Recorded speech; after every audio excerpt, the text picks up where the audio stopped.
이스라엘 백성이 요단강을 건너 가나안 땅에 들어가면 가장 먼저 해야 하는 의식이 있습니다. 바로 에발산에 돌로 비석을 세우고 회치를 한 다음에 거기에 율법의 모든 말씀을 기록하는 것입니다. 회치를 하는 이유는 글씨가 잘 보이도록 하기 위함입니다. 즉 율법을 잘 전수하기 위함이지요. 이전에 모세는 에발산에서 저주를 선포하라고 말했습니다. 저주의 산 에발산에 돌비를 세우기 위해 저주를 속하는 희생 제사 또한 필요했습니다. 오늘날 우리도 하나님의 말씀을 마음의 비석에 새겨야 합니다. 말씀을 마음에 새기기 위해서는 날마다 말씀을 읽고 묵상하는 것이 필요합니다. 지금 시대는 말씀이 홍수같이 넘쳐나고 있습니다. 오늘날 성도들은 어디서든지 말씀을 쉽게 접할 수 있습니다.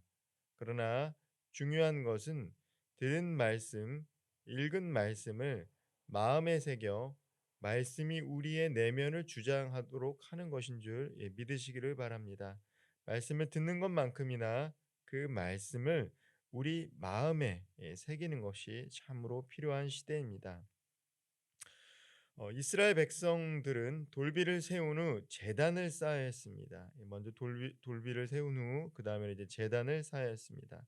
그리고 하나님께 번제와 화목제를 드려야 합니다. 이 제단을 쌓을 때는 특별히 돌을 철기로 다듬지 말고 자연석 그대로 쌓으라고 모세는 명령했습니다. 이 다듬지 않은 돌은 크기가 일정하지 않죠. 그렇기 때문에 멋지기보다는 볼품이 없습니다. 그러나 하나님은 이 다듬지 않는 돌로 단을 쌓으라고 명령하셨습니다. 이것은 무엇을 의미합니까?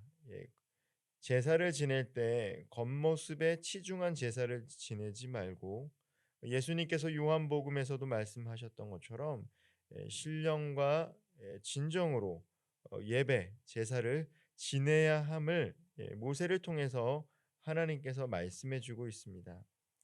잘 다듬는 돌을 통해서 제단을 쌓는 것도 중요하지만 다듬지 않는 그들의 모습을 가지고 진실하고 가식 없이 나와 예배드리는 것이 더 필요한 줄 믿으시길 바랍니다. 하나님께서 우리들에게 원하는 것은 상한 마음 그대로를 가지고 주님 앞에 나오는 것입니다. 분명 삶에 문제가 있다면 문제가 있는 그 모습 그대로 나와 아바 아버지께 모든 것을 내려놓고 예배드릴 때에 하나님이 그 상한 심령도 문제 있는 삶도 질서 가운데 치유와 회복을 허락해 주실 줄 믿습니다. 사람들에게서는 문제가 없는 것처럼 때로는 가식적인 우리의 모습을 보여줄 수도 있습니다. 사람에게는 누구나 그러한 부분이 있기 때문입니다.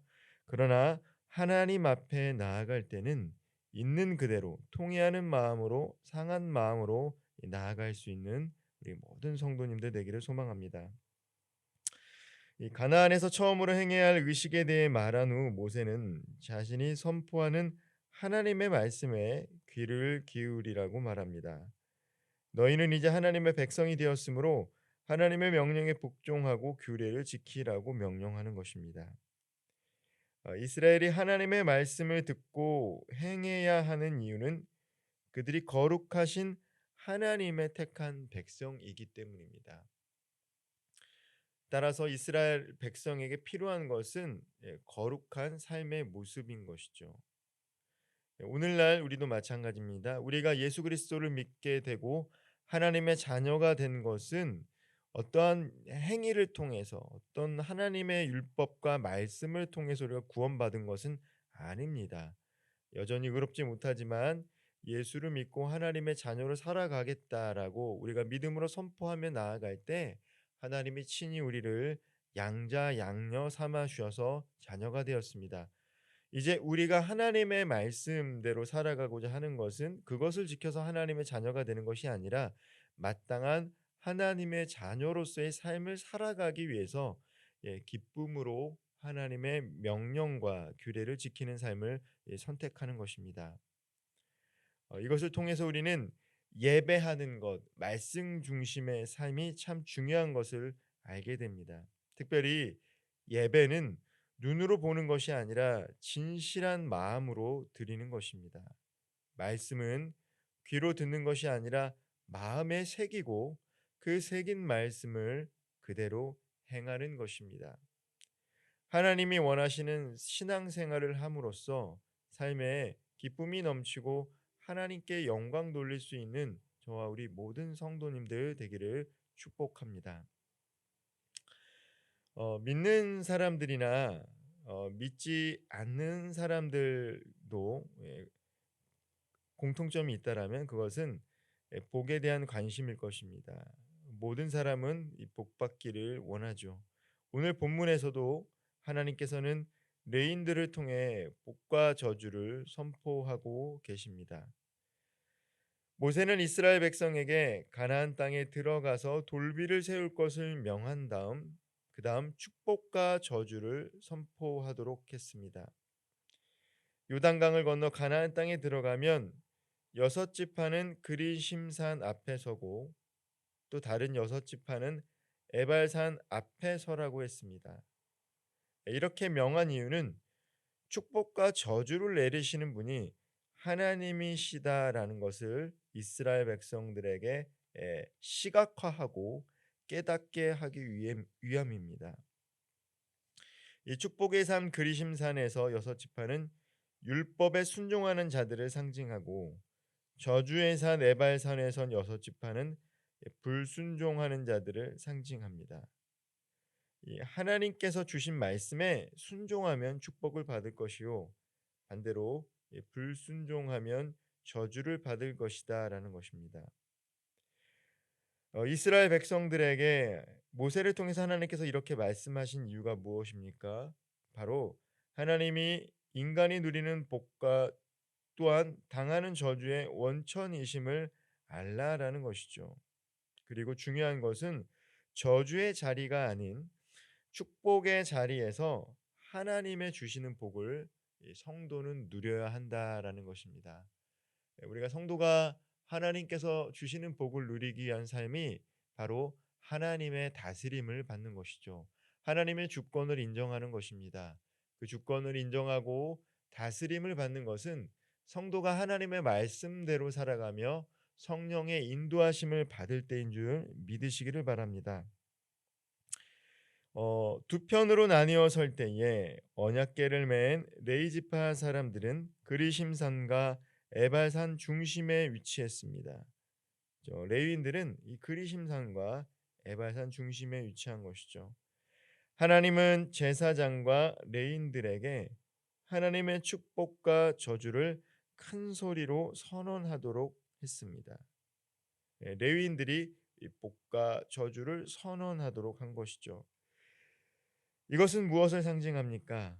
오늘날 레위인이라 할 수 있는 하나님께서 선택하신 민족이라 할 수 있는 우리 성도들과 목회자들이 세상을 향해 하나님의 축복과 저주를 선포하라는 말씀으로 적용할 수 있을 것입니다.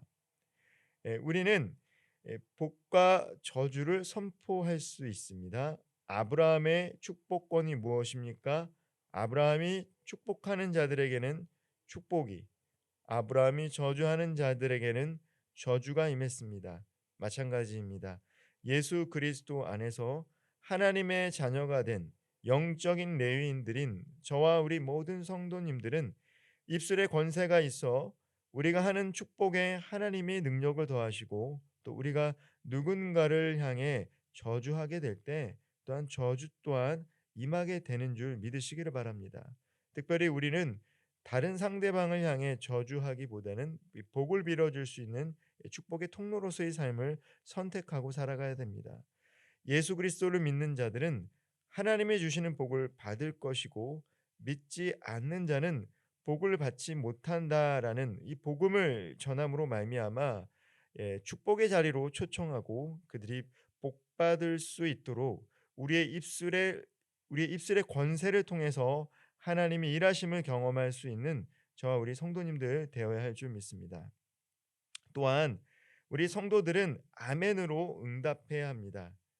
하나님께서 내리실 축복과 저주의 내용을 레위 제사장들이 선포할 때에 이스라엘 백성은 아멘으로 응답해야 했습니다. 아멘이 무엇입니까? 아멘은 하나님이 말씀하신 대로 이루어질 것입니다라는 신앙 고백입니다. 우리가 설교 말씀을 들을 때에도 종종 아멘으로 화답합니다. 그것이 무엇입니까? 그 설교의 내용이 좋아서 내가 거기에 호응한다라는 의미가 아니죠. 하나님이 말씀을 선포하셨사오니 그 말씀이 우리들의 삶 가운데 이뤄질 것을 저는 믿습니다라고 아멘할 때 그 선포되어지는 말씀이 단순한 로고스가 아니라 레마, 나에게 주시는 말씀이 되어 역사하기 때문입니다. 그렇기 때문에 성도들은 하나님의 말씀이 내 삶 가운데 이루어질 것을 믿는다라면 아멘으로 화답해야 할 줄 믿습니다. 하나님은 말씀하신 모든 것을 그대로 지키시는 분입니다. 따라서 우리는 하나님이 명하신 일은 아멘으로 순종하고 하나님이 원하시지 않는 복을 누리며 살아가는 아니할 때 하나님께서 우리 삶 가운데 허락하신 복을 누리며 살아가는 이 성도들 될 줄 믿습니다. 이 말씀을 마치도록 하겠습니다. 우리들의 인생 가운데 축복과 저주는 늘 공존할 수 있습니다.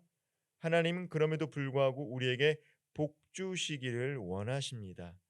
그 복은 순종이 전제된 복으로 세상의 복만을 의지하지는 않습니다.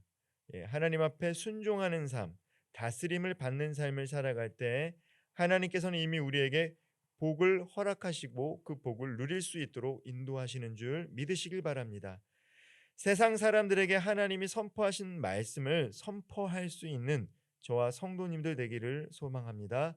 그리고 말씀에 순종함으로 우리를 위해 준비된 하나님의 복을 오늘 또한 받아 누릴 수 있는 귀하고 복된 하루 되기를 주님의 이름으로 축복드리겠습니다. 기도하겠습니다.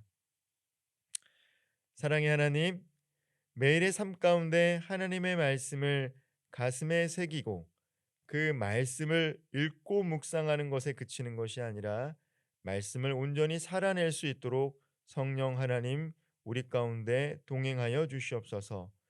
가식적인 예배가 아니라 상한 심령을 가지고 주님께 나아갈 수 있는 진실된 예배자가 되게 하여 주시고 무엇보다도 하나님께서 선포하신 그 말씀에 아멘으로 화답하며 하나님의 말씀이 우리 삶 가운데